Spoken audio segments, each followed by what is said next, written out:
കുരിശിന്റെ മാറിൽ വെയിലേറ്റെനിക്കാൽ തണലേകും നാഥനെ പിരിയുകില്ല. കുരിശിന്റെ മാറിൽ വെയിലേറ്റെനിക്കാൽ തണലേകും നാഥനെ പിരിയുകില്ല. ഇല്ല, ഞാനെങ്ങുമേ പോവുകില്ല. ഈശോ മിശിഹായിരിക്കും സ്തുതിയായിരിക്കട്ടെ. ഇന്ന് നമ്മൾ 15-ാം ദിവസത്തിലേക്ക് കടന്നിരിക്കുന്നു. ഇന്ന് നമ്മൾ ധ്യാനിക്കുന്ന വചനം വിശുദ്ധ മത്തായിയുടെ സുവിശേഷം 25-ാം അധ്യായം 14 മുതൽ 30 വരെയുള്ള തിരുവചനങ്ങൾ. ഒരുവൻ യാത്ര പുറപ്പെടുന്നതിന് മുമ്പ് ഭൃത്യന്മാരെ വിളിച്ച് തൻ്റെ സമ്പത്ത് അവരെ ഭരമേൽപ്പിച്ചതുപോലെയാണ് സ്വർഗരാജ്യം. അവൻ ഓരോരുത്തരുടെയും കഴിവനുസരിച്ച് ഒരുവൻ 5 താലന്തും മറ്റൊരുവന് 2-ഉം വേറൊരുവന് 1-ഉം കൊടുത്ത ശേഷം യാത്ര പുറപ്പെട്ടു. 5 താലന്ത് ലഭിച്ചവൻ ഉടനെ പോയി വ്യാപാരം ചെയ്ത് 5 താലന്ത് കൂടി സമ്പാദിച്ചു. 2 താലന്ത് കിട്ടിയവനും 2 കൂടി നേടി. എന്നാൽ 1 താലന്ത് ലഭിച്ചവൻ പോയി നിലം കുഴിച്ച് യജമാനൻ്റെ പണം മറച്ചുവെച്ചു. ഏറെ കാലത്തിന് ശേഷം ആ ഭൃത്യന്മാരുടെ യജമാനൻ വന്ന് അവരുമായി കണക്ക് തീർത്തു. 5 താലന്ത് കിട്ടിയവൻ വന്ന് 5 കൂടി സമർപ്പിച്ചു. യജമാനെ, നീ എനിക്ക് 5 താലന്താണല്ലോ നൽകിയത്, ഇതാ ഞാൻ 5 കൂടി സമ്പാദിച്ചിരിക്കുന്നു എന്ന് പറഞ്ഞു. യജമാനൻ പറഞ്ഞു, കൊള്ളാം, നല്ലവനും വിശ്വസ്തനുമായ ഭൃത്യ, അല്പകാര്യങ്ങളിൽ വിശ്വസ്തനായിരുന്നതിനാൽ അനേക കാര്യങ്ങൾ നിന്നെ ഞാൻ ഭരമേൽപ്പിക്കും. നിന്റെ യജമാനൻ്റെ സന്തോഷത്തിലേക്ക് നീ പ്രവേശിക്കുക. 2 താലന്ത് കിട്ടിയവനും വന്ന് പറഞ്ഞു, യജമാനെ, നീ എനിക്ക് 2 താലന്താണല്ലോ നൽകിയത്, ഇതാ ഞാൻ 2 കൂടി സമ്പാദിച്ചിരിക്കുന്നു. യജമാനൻ പറഞ്ഞു, കൊള്ളാം, നല്ലവനും വിശ്വസ്തനുമായ ഭൃത്യ, അല്പകാര്യങ്ങളിൽ വിശ്വസ്തനായിരുന്നതിനാൽ അനേക കാര്യങ്ങൾ നിന്നെ ഞാൻ ഭരമേൽപ്പിക്കും. നിന്റെ യജമാനൻ്റെ സന്തോഷത്തിലേക്ക് നീ പ്രവേശിക്കുക. 1 താലന്ത് കിട്ടിയവൻ വന്ന് പറഞ്ഞു, യജമാനെ, നീ വിതയ്ക്കാത്തിടത്തു നിന്ന് കൊയ്യുകയും വിതറാത്തിടത്തു നിന്ന് ശേഖരിക്കുകയും ചെയ്യുന്ന കഠിന ഹൃദയനാണെന്ന് ഞാൻ മനസ്സിലാക്കി. അതിനാൽ ഞാൻ ഭയപ്പെട്ട് നിന്റെ താലന്ത് മണ്ണിൽ മറച്ചു വെച്ചു. ഇതാ നിൻ്റേത് എടുത്തുകൊള്ളുക. യജമാനൻ പറഞ്ഞു, ദുഷ്ടനും മടിയനുമായ ഭൃത്യ, ഞാൻ വിതയ്ക്കാത്തിടത്തു നിന്ന് കൊയ്യുന്നവനും വിതറാത്തിടത്തു നിന്ന് ശേഖരിക്കുന്നവനും ആണെന്ന് നീ മനസ്സിലാക്കിയിരുന്നല്ലോ. എൻ്റെ നാണയം നീ പണവ്യാപാരികളുടെ പക്കൽ നിക്ഷേപിക്കേണ്ടതായിരുന്നു. ഞാൻ വന്ന് എൻ്റെ പണം പലിശ സഹിതം വാങ്ങുമായിരുന്നു. ആ താലന്ത് അവനിൽ നിന്നെടുത്ത് 10 താലന്തുള്ളവന് കൊടുക്കുക. ഉള്ളവന് നൽകപ്പെടും, അവന് സമൃദ്ധിയായി ഉണ്ടാവുകയും ചെയ്യും. ഇല്ലാത്തവനിൽ നിന്ന് ഉള്ളതുപോലും എടുക്കപ്പെടും. പ്രയോജനമില്ലാത്ത ഭൃത്യനെ പുറത്ത് അന്ധകാരത്തിലേക്ക് തള്ളിക്കളയുക. അവിടെ വിലാപവും പല്ലുകടിയുമായിരിക്കും. കർത്താവിൻ്റെ സുവിശേഷം. നമ്മൾ അനേകം പ്രാവശ്യം കേട്ടിട്ടുള്ള ഒരു ഉപമയാണ് ഈ താലന്തുകളുടെ ഉപമ. ഇവിടെ നമ്മൾ പ്രത്യേകമായി ശ്രദ്ധിക്കേണ്ട ഒരു കാര്യം, ഈ വ്യക്തി, ഈ യജമാനൻ ഭൃത്യന്മാരെ വിളിച്ചാണ് താലന്തുകൾ ഏൽപ്പിക്കുന്നത്. അപ്പോൾ അതിൻ്റെ അർത്ഥം ഈ ഭൃത്യന്മാർ ആ യജമാനൻ്റെ ഭൃത്യന്മാർ, നേരത്തെ തന്നെ യജമാനൻ്റെ ഭൃത്യന്മാരാണ്. അപ്പോൾ ഒരു അധിക ജോലിയാണ് യഥാർത്ഥത്തിൽ യജമാനൻ ഇവരെ ഏൽപ്പിക്കുന്നത്. അപ്പോൾ ആ ഭൃത്യന്മാരുടെ കഴിവനുസരിച്ചാണ് കൊടുത്തത്. അപ്പോൾ നേരത്തെ തന്നെ യജമാനൻ ഈ ഭൃത്യന്മാരുടെ കഴിവുകൾ മനസ്സിലാക്കിയിട്ടുണ്ട്. അതനുസരിച്ചാണ് ഒരാൾക്ക് 5-ഉം ഒരാൾക്ക് 2-ഉം ഒരാൾക്ക് 1-ഉം താലന്ത് യജമാനൻ കൊടുക്കുന്നത്.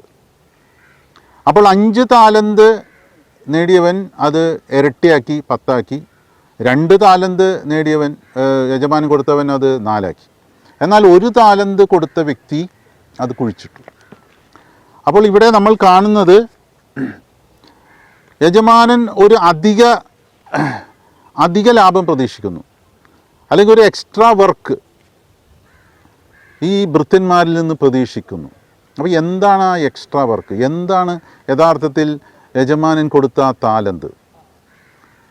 അതുപോലെ തന്നെ നമ്മൾ ലൂക്കായുടെ സുവിശേഷത്തിൽ നമ്മൾ നാണയത്തെക്കുറിച്ച് കേൾക്കുന്നു. ആ ഒരു നാണയം കുഴിച്ചിട്ട വ്യക്തി അതുകൊണ്ട് തിരിച്ചു കൊടുക്കുന്നു. അപ്പോൾ യജമാനൻ അത് ഇഷ്ടപ്പെടുന്നില്ല. അപ്പോൾ അധികമായി എന്തോ യജമാനൻ ഇവരിൽ നിന്ന് പ്രതീക്ഷിക്കുന്നു. ഇവിടെ നമ്മൾ കാണുന്നു യജമാനൻ പോയിട്ട് തിരിച്ചു വരുന്ന ഒരു സന്ദർഭം ഈശോ ഉപമയിൽ പറയുന്നുണ്ട്. ലൂക്കായുടെ സുവിശേഷത്തിൽ പറയുന്നത് രാജപദവി സ്വീകരിച്ച് തിരിച്ചു വരുന്ന ആ യജമാനെ കുറിച്ചാണ് പറയുന്നത്. അപ്പോൾ ഇത് സൂചിപ്പിക്കുന്നത് എന്താണ്?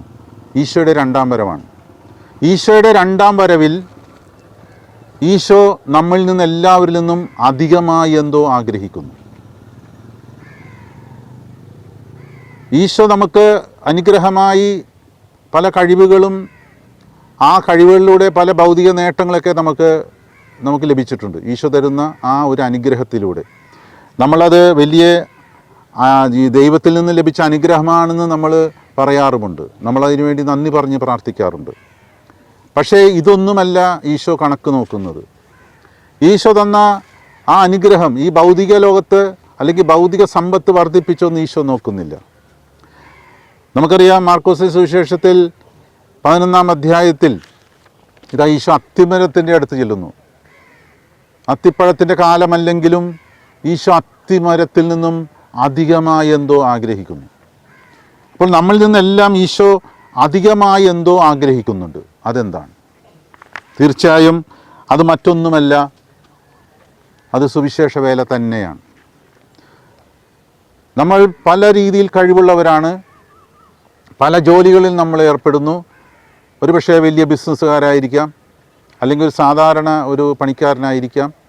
എന്തായിക്കോട്ടെ, ഈശോ ഇവരെല്ലാവരിൽ നിന്നും അധികമായി ഒന്നാഗ്രഹിക്കുന്നു. സുവിശേഷ വേല, ദൈവത്തിൻ്റെ വേല, ഈശോയെ പ്രഘോഷിക്കണം എന്ന് തന്നെയാണ് ഈശോ പറയുന്നത്. കൊരിന്ത്യക്കാർക്ക് എഴുതിയ ലേഖനത്തിൽ ഒന്നാം ലേഖനത്തിൽ 12-ാം അധ്യായത്തിൽ വിശുദ്ധ പൗലോസ് പറയുന്നു, നമ്മളെല്ലാം ഈശോയുടെ ശരീരമാണ്. നമ്മളെല്ലാം ഈശോയുടെ ശരീരത്തിന് അവയവങ്ങളാണ്. ഓരോ അവയവത്തിനും അതിൻ്റേതായ ധർമ്മമുണ്ട്. അതുപോലെ തന്നെയാണ് ഈശോയോട് ചേർന്ന് നിൽക്കുന്ന നമുക്ക് ഓരോ ധർമ്മം ഈശോ ഏൽപ്പിച്ചിട്ടുണ്ട്. അതെല്ലാം കൃത്യമായി തന്നെ നമ്മൾ ചെയ്യണമെന്ന് തന്നെയാണ് ഈശോ ആഗ്രഹിക്കുന്നത്. അവിടെയാണ് ഈശോ അധികമായി നമ്മിൽ നിന്നും എന്തോ ആഗ്രഹിക്കുന്നത്. അപ്പോൾ ഒരു ദൈവവേല അല്ലെങ്കിൽ ഒരു ആത്മീയ ശുശ്രൂഷ നമ്മിൽ നിന്നും ഈശോ ആഗ്രഹിക്കുന്നുണ്ടെങ്കിൽ തീർച്ചയായും നമുക്കൊരു ആത്മീയ നിറവ് ആവശ്യമാണ്. പലപ്പോഴും നമ്മൾ ചിന്തിക്കും, ഒരു ദൈവവേല അല്ലെങ്കിൽ ഒരു ആത്മീയ ശുശ്രൂഷ ചെയ്യുമ്പോൾ പരിശുദ്ധാത്മാവിൻ്റെ വരദാനങ്ങളാൽ നിറയണം.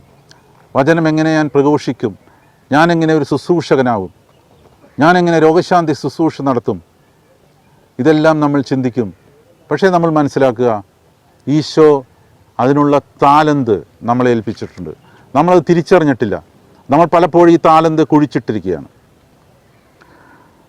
ഒരു എളുപ്പവഴി പറയാം. അതിതാണ്, നമുക്ക് തന്നിരിക്കുന്ന കഴിവെന്ന് പറഞ്ഞാൽ നമ്മൾ ഇങ്ങനെ ചിന്തിക്കാം, ചില നന്മകൾ നമ്മളിലുണ്ട്. നമ്മളിൽ നന്മയുമുണ്ട് തിന്മയുമുണ്ട്. പക്ഷേ നന്മയുണ്ട്. ഉദാഹരണത്തിന് നമുക്ക് സ്നേഹിക്കാനുള്ള ഒരു കഴിവുണ്ടെന്ന് വിചാരിക്കാം. നമ്മൾ എന്ത് ചെയ്യണം? ഈ സ്നേഹമെടുത്ത് ഈശോയ്ക്ക് കൊടുക്കണം. സ്നേഹിക്കാനുള്ള കഴിവ് അത് നമ്മുടെ കഴിവായിട്ട് നമ്മൾ ധരിക്കരുത്. ഈശോ തന്ന അനുഗ്രഹമാണ്. ഈശോ ആ സ്നേഹമെടുത്ത് പവിത്രീകരിച്ച് അനുഗ്രഹിച്ച് നമുക്ക് തരും. അതൊരു വരമായിരിക്കും. അത് വരമായി നമുക്ക് ഉപയോഗിക്കാൻ സാധിക്കും. ഒരു ഉദാഹരണം പറയാം, പെട്ടെന്ന് മനസ്സിലാകുന്ന ഒരു ഉദാഹരണം. ഒരു പയ്യനുണ്ടായിരുന്നു. അവൻ എല്ലാവർക്കും ചോദിക്കുന്നതൊക്കെ കൊടുക്കും. അങ്ങനത്തെ ഒരു പയ്യൻ എന്ത് ചോദിച്ചാലും കൊടുക്കും. ഒരു ദിവസം ഒരു വ്യക്തി വന്ന് അവൻ്റെ കയ്യിൽ ഭക്ഷിക്കാൻ എന്തെങ്കിലും ഉണ്ടോ എന്ന് ചോദിച്ചു. അവൻ 5 അപ്പവും 2 മീനും എടുത്തു കൊടുത്തു. ഇതാ കുറച്ച് നേരം കഴിഞ്ഞപ്പോൾ അവൻ കാണുന്നതാണ്, താൻ കൊടുത്ത വെറും 5 അപ്പവും 2 മീനും ഇപ്പോൾ ഇതാ 5000 പേര് ഭക്ഷിക്കുന്നു. എന്താണ് അവിടെ സംഭവിച്ചത്? ഈ ബാലൻ കൊടുത്ത ആ അപ്പവും ആ മീനും ഈശോ എടുത്ത് ആശീർവദിച്ച് വിതരണം ചെയ്തു. അവിടെ വലിയ ഒരു അത്ഭുതം നടന്നു. ഇത് തന്നെയാണ് നമ്മളും ജീവിതത്തിൽ ചെയ്യേണ്ടത്. നമുക്കുള്ള നന്മ ഈശോയ്ക്ക് കൊടുക്കുക. ഈശോ അതെടുത്ത് പവിത്രീകരിച്ച് ആശീർവദിച്ച് നമുക്ക് തിരിച്ചു തരും വരമായി. ആ വരം നമ്മൾ ഉപയോഗിച്ചാൽ മതി. ഒരു വീട്ടമ്മ, നല്ലൊരു വീട്ടമ്മ, നല്ല രീതിയിൽ പാചകം ചെയ്യുന്ന ഒരു വീട്ടമ്മ നല്ല രീതിയിൽ ഭക്ഷണം പാകം ചെയ്യും. ആ വീട്ടമ്മ പാചകം ചെയ്യുന്ന ആ കഴിവ്, ആ ഒരു നന്മ ഈശോയ്ക്ക് കൊടുക്കുക. ഈശോ അത് ആശീർവദിച്ച് തിരിച്ച് വരമായി കൊടുക്കും. അപ്പോൾ എന്ത് സംഭവിക്കും? ആ പാചകം ചെയ്യുന്നത് മാത്രമല്ല, അത് വിളമ്പുന്ന രീതിയിൽ പോലും ഒരു വ്യത്യാസമുണ്ടാകും. സ്നേഹത്തോടെ തൻ്റെ ജീവിത പങ്കാളിക്ക്, മാതാപിതാക്കൾക്ക്, മക്കൾക്ക് സ്നേഹത്തോടെ, അത് ഈശോ തന്ന ഒരു വരമാണ്. അപ്പോൾ ഈശോ തന്ന ആ വരം നല്ല രീതിയിൽ പാചകം ചെയ്യാനുള്ള വരമായിരുന്നു. പക്ഷെ അത് ഈശോയ്ക്ക് ഏൽപ്പിച്ചു. ഈശോ അത് ആശീർവദിച്ച് കൊടുത്തപ്പോൾ അത് ആ ആശീർവദിച്ച് കൊടുത്തതിന് ശേഷം ഇവരുടെ ആ ജീവിതത്തിൽ വലിയ മാറ്റമുണ്ടാകും. ഇതത് വിളമ്പുന്ന രീതിയിൽ പോലും ഇവർക്ക് മാറ്റമുണ്ട്. അപ്പോൾ എന്ത് സംഭവിക്കും? സ്നേഹത്തോടെ വിളമ്പുമ്പോൾ അവിടെ അത്ഭുതം സംഭവിക്കും, അവിടെ രോഗശാന്തി സംഭവിക്കും. നമ്മളെല്ലാവരും വിചാരിച്ചിരിക്കുന്നത് വലിയ വലിയ വരങ്ങൾക്കായി നമ്മളിങ്ങനെ പ്രാർത്ഥിച്ച് അത് കിട്ടിയാൽ മാത്രമേ രോഗശാന്തി. ഇല്ല. ഈശോ തരുന്ന നന്മ, ഈശോ ആശീർവദിച്ച് തരുന്ന നമ്മുടെ തന്നെ നന്മ, അതിലൂടെ അനേകം അത്ഭുതങ്ങൾ സംഭവിക്കും. നമുക്ക് ഈശോയിൽ നിന്നും നമുക്കുള്ള നന്മ ഏതാണെന്നും തിരിച്ചറിയുക. നമുക്കൊന്ന് പ്രാർത്ഥിച്ച് നമ്മളിലുള്ള നന്മ ഏതാണെന്നും തിരിച്ചറിയുക. ആ നന്മ അത് നമ്മുടെ അഹങ്കാരമായി നമ്മൾ ചിന്തിക്കരുത്. എനിക്ക് കിട്ടിയിരിക്കുന്നത് ഇത് എൻ്റെ കഴിവാണ് ചിന്തിക്കരുത്. ഇത് ഈശോയ്ക്ക് കൊടുക്കുക. ഈശോയെ ഇത് അനുഗ്രഹിക്കണമേ, ആശീർവദിക്കണമേ എന്ന് പറഞ്ഞ് കൊടുത്തു കഴിയുമ്പോൾ ഈശോ ആശീർവദിച്ചത് വരമായി നമുക്ക് നൽകും. ആ വരം ഉപയോഗിച്ച് നമ്മൾക്ക് ദൈവവേല ചെയ്യാൻ സാധിക്കും, ആത്മീയ ശുശ്രൂഷ ചെയ്യാൻ സാധിക്കും. അനേകം അത്ഭുതങ്ങൾ നമ്മുടെ ഭവനത്തിലും നമ്മുടെ ചുറ്റുപാടിലും സംഭവിക്കും. അപ്പോഴാണ് നമ്മൾ മനസ്സിലാക്കുന്നത്, നമ്മളും ഇന്ന് ആ താലന്ത് കിട്ടിയിട്ട് കുഴിച്ചിട്ടിട്ടില്ല, നമ്മൾ ഇരട്ടിപ്പിച്ചിട്ടേ ഉള്ളൂ എന്ന് നമ്മൾ തിരിച്ചറിയും. നമുക്കൊന്ന് പ്രാർത്ഥിക്കാം. ഈശോയെ, അങ്ങ് തന്ന അനേകം നന്മകൾ, അനേകം കഴിവുകൾ എനിക്കുണ്ട്. ഈശോയെ, അതെൻ്റെ കഴിവല്ല, ഈശോയെ അങ്ങ് തന്നതാണ്. ഇതാ ഞാനത് അങ്ങേക്ക് തന്നെ സമർപ്പിക്കുന്നു. ഈശോയെ, അങ്ങ് ആശീർവദിച്ച് ഒരു വരമായി എനിക്ക് നൽകണമേ. അപ്പോൾ ആ വരം ഉപയോഗിച്ച് അനേകം പേർക്ക് സൗഖ്യം കൊടുക്കാൻ, അനേകം പേരിലേക്ക് ഈശോവിനെ കൊടുക്കാൻ എനിക്ക് സാധിക്കും. കർത്താവെ, എന്നെ അനുഗ്രഹിക്കണമേ. പിതാവിൻ്റെയും പുത്രൻ്റെയും പരിശുദ്ധാത്മാവിൻ്റെയും നാമത്തിൽ ആമേൻ.